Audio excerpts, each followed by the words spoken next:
Hi gamers! On my Sega Naomi collection video I talked about that I should do a collecting tips video about getting arcade machines to your own home. And well, this is the video. And first of all I gotta say that on the comments don't ask me anything technical about this. I'm not that much of a technical person and I don't know everything about every machine and stuff like that, so no technical stuff. This is purely you know, practical tips and stuff you should know when you're thinking about getting an arcade machine. And well, the technical stuff is the first obstacle maybe. There are a lot of you know, wiring and voltages and all sorts of stuff that you need to either know about or figure out. The machine might not be working when you get it. You know, getting a project machine is it's fun and it's cheap, but you really have to know your stuff. And well, you know, internet is your best friend here. But over time, even if you got the arcade machines in perfect form when you bought them, you know, things get worn out and you really need to do some maintenance and replace something, so you have to know what you're doing. But you know, there are tons of good websites for these. You know, most machines have their own aficionado websites like www.sega/naomi.com and well, Neo-Geo.com. And well, you know, I got two Sega Naomis here and one Neo-Geo upstairs, and those are my kind of machines because well, there are a ton of games produced for them. All in all, I think I could get like 300 games working on just these machines like that. But they are good because they have interchangeable games. Let me show you here. Sega Naomi games come on these cartridges, plug into the motherboard, and also on GD-ROMs. The GD-ROM plugs into the motherboard and the disc loads up into a different separate memory, and you can play it then. And these are really inexpensive ways for arcade owners to you know, renew their collection, and that's why the Sega Naomi thrived, and it's still thriving. There's still some games produced for it every year. The Neo-Geo has these kind of cartridges, pretty big and clunky, and I have a 6-slot Neo-Geo upstairs. You can get 1, 2, 4 and 6-slot machines. You know, 6-slot motherboards that you can just press a button and the game changes on the motherboard. You can have so many games there as there are slots in the motherboard. And you know, a 6-slot is of course ideal because then you don't have to even change the game that often. It's really good on gaming meets with friends. But I'd say that most games, you know, old machines used a PCB printed circuit board, which you know, look like this and have lots of chips on them.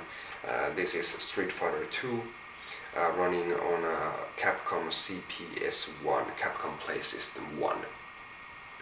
And actually I can play this on my Neo-Geo, but because this requires 6 buttons and the Neo-Geo only has 4 buttons, you know, I'd have to do some rewiring for additional buttons. So you know, these are the kinds of things that you have to look up in advance, so that you know that you can actually play the games that you buy. Other machines include a Capcom Play System 2, which has these huge cartridges. The motherboard is the top bottom part here, and the game itself is top part. And again, you have to know that what kind of machines you can use this on. I can't just plug this into my Neo-Geos, although there are ways to do that. And finally, another example is a Sammy Atomis Wave. Has this red motherboard. Again, plugs into your machine with the correct wiring, and these little red gaming cartridges, game cartridges, plug into here. And well, you know, there are some cool games for the Atomis Wave, but this is a fine example of a arcade board that doesn't have that many games produced for it. So some might say it's a flop, and as such, you know, there aren't that many games for it, so you shouldn't make it your priority. You know, Neo-Geo and Sega Naomi have tons and tons of games, so those might be a good way to start. Although if you're into the old games, getting those PCBs, you know, there are thousands of games produced for those, and you know, all the classics, shooters and fighters and run and gun games and stuff like that. But the problem is that they take up space. Neo-Geo and Naomi are very good in that respect as well, so you can store the games quite neatly. But you know, when you're buying an arcade machine, you really have to you know, see what the technical aspects of it are, and what kind of games there are. Do some research, you know, try to know what games are released for each platform, and pick your poison accordingly. And but you know, when you're getting a machine like that, you have to acknowledge that it's gonna be a permanent part of your room, you know, a quite dominant part. You know, these are part of your furniture and your design philosophy.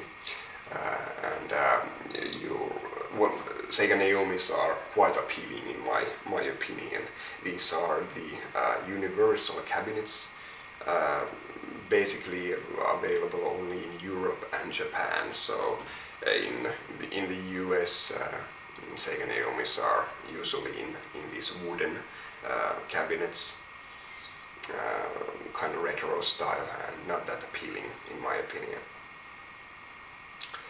And well, you know, I would suggest that you get a machine that has interchangeable games, you know, that you can buy separately, because you know, variety is the spice of life.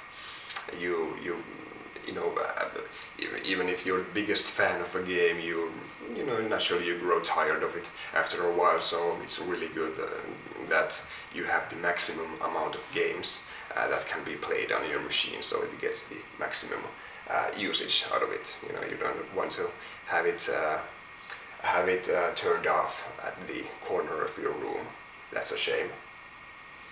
Pinball machines, I'd really like to have one, but you know, pinball machines are huge and quite expensive. These Naomis, which I tuned up a little, got the GD-ROM drives and bought new sticks and new buttons for everything, and you know, got all the treats for these. Were like 700, 800 euros, so over $1,000, which is it's a good price for machines this caliber. And the Neo-Geo with 5 games, some of them quite good. It was like 500 euros, which again, it was a good price concerning it is 6-slot and the games were good, but you can get a Neo-Geo like for $200. You know, some machines are really inexpensive. Arcade gaming at your home isn't as much of a dream as it was you know, back when I was little. It's really a reality for many people. You'd be surprised how cheaply and how conveniently you can buy one of these. So check it out. And well, pinball machines I was talking about. Pinball machines are, because you know, they are mechanical. not just electrical. There are tons of you know, there are the rubbers that go on the pinball paddles. They get worn out with age. All sorts of mechanical gizmos inside there. So pinballs, with pinball machines, you really have to know what you're doing. So, but that, and more often than not, they require maintenance even before you start playing with them. So that's you know, when you're more experienced with arcade machines, then you should get a pinball machine at the latest. But again, a pinball machine, you know, even if it costs a bit more, get the pinball machine that you really want, because on pinball machines you can change the game that you're playing. So you know, you have to get the best one, so you won't regret it in a month or a year. And well, I don't know what else I should talk about. Ask a question if you want. This is just some quick tips. Don't ask me where to buy these. I don't know. If you're in Finland, drop me a private message. Maybe I can tell you where I got these babies from. But you know, outside of you know, rest of the world, you are on your own. I don't know where you can buy these except eBay actually. And you know, it's pretty cool stuff. I gotta tell you that when you buy a Sega Naomi game for like $200, that you can get for $10 on the Dreamcast, and it's a perfect port. Naturally, you're talking about something, well, not that tangible. It's about a real arcade feeling. You know, if you're just playing the games, used ports, they're very good. But you know, playing on a real arcade machine, it's a real treat, especially if you're with a friend that you got on the other joystick here. You get some elbow action going on, and it's all good fun.